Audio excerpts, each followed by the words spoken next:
Chers frères et sœurs en Christ, aujourd'hui je voudrais vous parler de l'orgueil et de ses effets néfastes sur nos vies et sur notre relation avec Dieu. L'orgueil est l'un des péchés les plus dangereux et les plus subtils, car il peut facilement s'infiltrer dans nos cœurs sans que nous nous en rendions compte. Mais la Bible nous met en garde contre l'orgueil à maintes reprises, en nous rappelant que Dieu déteste l'orgueil et qu'il exalte les humbles. Mais qu'est-ce que l'orgueil exactement? L'orgueil peut se manifester de différentes manières, mais dans l'ensemble, c'est la conviction que nous sommes meilleurs ou plus importants que les autres. Cela peut se traduire par une attitude arrogante, une incapacité à écouter les autres, un refus de demander de l'aide ou de reconnaître ses erreurs, ou même par une obsession de l'apparence et de la réussite matérielle.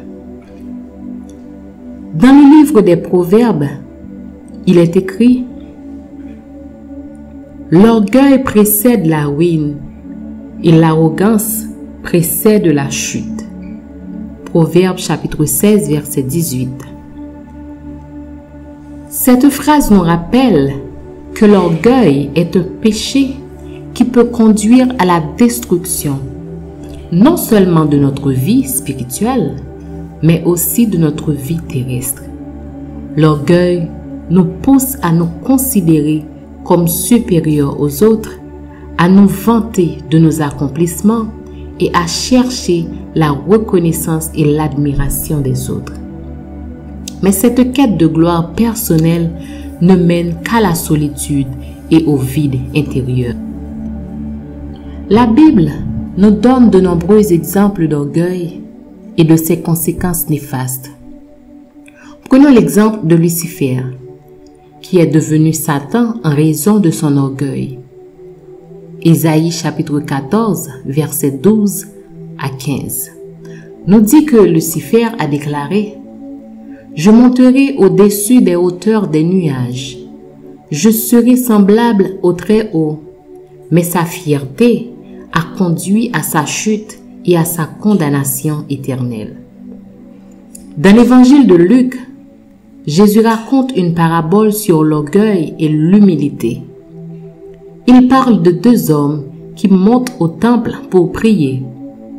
Le premier est un pharisien qui se vante de sa piété et de sa bonne conduite. Le second est un collecteur d'impôts qui se frappe la poitrine en disant « Ô Dieu, sois apaisé envers moi qui suis un pécheur. » Luc 18, verset 13, Jésus nous enseigne que c'est le collecteur d'impôts, humble et repentant, qui est justifié devant Dieu plutôt que le pharisien orgueilleux. De même, l'histoire de Nebuchadnezzar dans le livre de Daniel nous montre comment l'orgueil peut conduire à la folie et à l'humiliation. Nebuchadnezzar a déclaré « N'est-ce pas ici Babylone la grande, que j'ai bâtie par la force de ma puissance et pour la gloire de ma majesté ?» Daniel 4, verset 30. Mais il a été puni par Dieu et a été réduit à vivre comme un animal sauvage pendant 7 ans. L'apôtre Paul nous met également en garde contre l'orgueil dans ses épîtres. Il écrit aux Philippiens « Ne faites rien par esprit de parti ou par vaine gloire, mais que l'humilité vous fasse regarder les autres comme étant au-dessus de vous-même. » Philippiens 2, verset 3. Paul nous exhorte à nous dépouiller de notre orgueil et à nous mettre au service des autres en imitant l'humilité de Jésus-Christ lui-même. L'orgueil est un péché qui nous éloigne de Dieu. Lorsque nous sommes remplis d'orgueil, nous avons tendance à nous fier à nos propres forces et à négliger la grâce et la miséricorde de Dieu. Nous pouvons également devenir insensibles aux besoins des autres et ne pas être disposés à les aider ou à les écouter. Cependant, il y a de l'espoir pour ceux d'entre nous qui luttent contre l'orgueil. La Bible nous dit que Dieu donne de la grâce aux humbles et que nous pouvons trouver le pardon et la guérison en confessant nos péchés et en nous tournant vers Dieu. Comme le dit Proverbe 28, verset 13, « Celui qui cache ses transgressions ne prospère point, mais celui qui les avoue et les délaisse obtient miséricorde. » La Bible nous enseigne que l'humilité est la clé pour une vie bénie et épanouissante. Mes chers frères et sœurs, restons vigilants contre l'orgueil et cherchons humblement la grâce et la bénédiction de Dieu dans nos vies. L'orgueil est un péché qui peut facilement s'infiltrer et nous éloigner de Dieu. Mais la Bible nous enseigne que l'humilité est la clé pour une vie épanouissante. Que nous cherchions humblement la grâce et la bénédiction de Dieu dans nos vies, en reconnaissant notre faiblesse et en nous mettant au service des autres. Mettons notre confiance en Dieu et cherchons à servir les autres avec désintéressement et amour.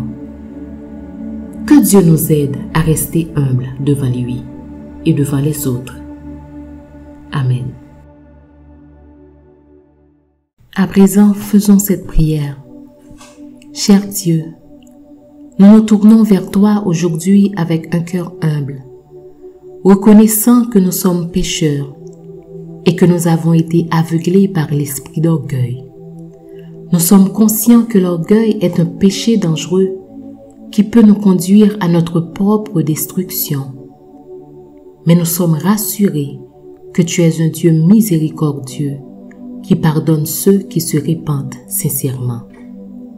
Seigneur, nous te demandons de nous aider à vaincre l'esprit d'orgueil dans notre vie. Nous reconnaissons que tout ce que nous avons est un don de ta part et que nous devons les utiliser pour servir les autres avec humilité et amour. Aide-nous à nous rappeler que nous sommes ton enfant bien-aimé et que nous ne devons pas chercher notre propre gloire, mais plutôt la tienne. Nous te prions, Seigneur, de nous donner la sagesse de savoir quand nous avons tendance à nous élever au-dessus des autres et de nous donner la force de nous humilier devant toi et devant les autres. Aide-nous à reconnaître les moments où nous sommes tentés de nous vanter de nos réalisations et de nos talents, et donne-nous la grâce de les mettre à ta disposition pour servir les autres. Seigneur, nous te prions de nous donner l'amour et la compassion pour les autres. Aide-nous à être attentifs aux besoins des autres, à les écouter avec empathie et à chercher des moyens pour les aider. Que nous soyons remplis de ta présence et de ton amour, afin que nous puissions être un canal de ta grâce pour les autres.